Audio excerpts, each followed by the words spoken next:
I moved to a small town in northern Maine last fall, after losing both my mother and my job within a month. A double blow that made me want to leave the city behind. I just wanted to withdraw from everything and start over. The house I found sat on the edge of town, isolated from the residential area, with rent so cheap. It made me suspicious at first. The landlord was an older woman named Mrs. Keller, kind but distant. She said her daughter used to live there, but she'd moved abroad. The house had 2 floors and an attic, bordered by a sparse forest, with weathered wooden walls but clean inside. I signed the lease right away and moved in 3 days later. The first 3 nights were completely peaceful. I even slept better than I had in the city. Until the 4th night. I woke up around 3 a.m. to a clattering sound from the ceiling. At first I thought it was mice, but the noise, it was steady and heavy, like slow footsteps moving from one end of the house to the other.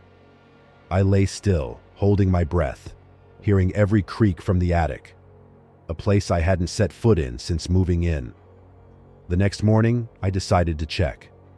I turned on the second-floor hallway light, pulled the cord to lower the attic ladder. A damp, dusty smell hit me, familiar like an old grandparent's house. Flashlight in hand, I climbed up step by step. Nothing but a few cardboard boxes and an old wooden dresser. I scanned the ceiling, floor, walls. No mice, no nests, no fresh signs. But when I aimed the light at the farthest corner of the attic, behind a dusty rug, I saw a peeling wooden panel with a crack revealing hinges. A hidden door.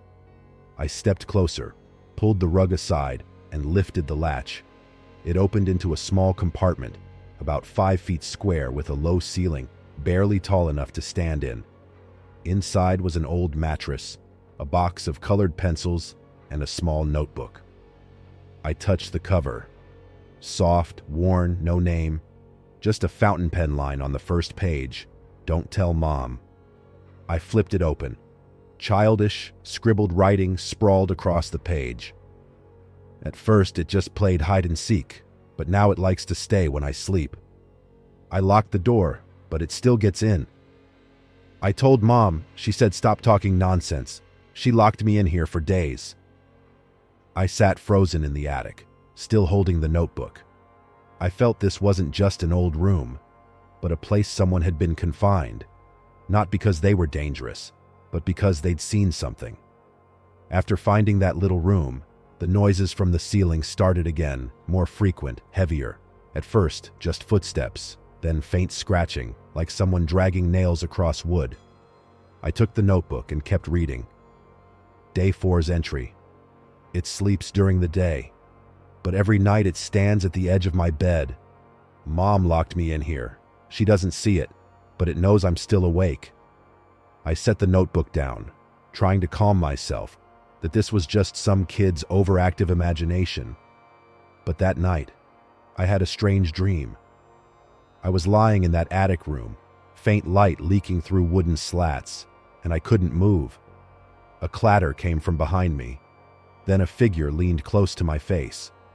I couldn't see its face, just a hand with long fingers, slowly pressing on my chest, like it was checking if I was still breathing. I woke up, sweat soaking my back. But when I turned on the light, the attic hatch was cracked open. I swear I'd pulled it shut and latched it the night before. The next morning, I planned to call Mrs. Keller, the landlord. I wanted to ask about the room, about her daughter, about what happened here, but she didn't pick up. My texts went unanswered. I went back to the notebook. The last page had no words, just a rough sketch in black pencil, a person asleep on a bed, and behind them, a tall, faceless shape with long arms, standing at the foot. I started feeling I wasn't alone in that house anymore. Every time I stepped into the bathroom, I sensed someone watching through the wooden slat behind the mirror. I turned the mirror, knocked on the wall. Solid wood, nothing there.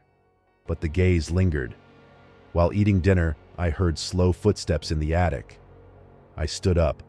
They stopped. I sat down. They resumed, like it knew when I was paying attention. I decided to visit the town library to dig into the house's history. Nothing much online. But in the local archives, I found an old article from 1986. Page 3, faded ink. 11-year-old girl missing from home. Mother reported it after 3 days. No signs of break-in, no body, no leads. The girl's name was Emily Keller. Same last name as the landlord. The address, my rental house. I tracked down an older man in town, Tom, a retired cop who'd worked the case. He shook his head. We searched the whole house, but no one thought to check the attic. Back then, her mom said Emily talked to herself a lot. She thought the kid was mildly disturbed, so when she vanished, she figured Emily ran off. But we knew something wasn't right in that house. We just had no proof. I returned home, heart pounding. Now I understood why that room was locked, why the notebook was there. Emily didn't go missing. She was locked away, or worse, held there by something. That night, I didn't sleep. I sat by the attic hatch, eyes glued to the handle. At exactly 3:17 a.m., it turned slightly. Not fast, not loud, just enough to let me know someone was on the other side. I didn't open it, but I heard a voice from within. Don't tell Mom. The next morning, I cleared the attic, determined to open that little room. One last time. I brought a flashlight, pocket knife, and a mini camera clipped to my shirt. I wanted to record everything inside as proof, though I didn't know who I'd show it to. When I opened the hidden wooden door, the familiar damp mustiness hit me, but colder than before. The old mattress was still there, the notebook back where I'd left it, but on the wooden wall, something new. A line carved directly into the wood by nails or something sharp. It doesn't like the light. I swept the flashlight around the room.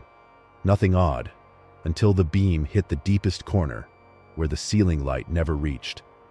There was a dent in the wall, like a narrow, deep passage, dark as a small cave mouth. I leaned closer. A chill shot down my spine. Inside, 2 glints reflected my light. Eyes, still, unblinking, unmoving. I jumped up, backed out, slammed the door, and sealed it with nails and a chain. That night, I packed. I left the house at midnight, no sleep needed. Lights on, door unlocked. A week later, Mrs. Keller called back. I didn't answer. Her voicemail. I thought you'd stay longer. Emily said you were the first to listen to her. I changed my number, moved states, never returned to Maine. But 3 months later, unpacking an old backpack, I found Emily's notebook. I was sure I'd left it in that room. I flipped to the last page. Fresh pencil, new writing. Thank you. I'm not alone anymore. And below it, a new scribble. 2 figures, standing together in the dark, inside the attic room. That's all for tonight.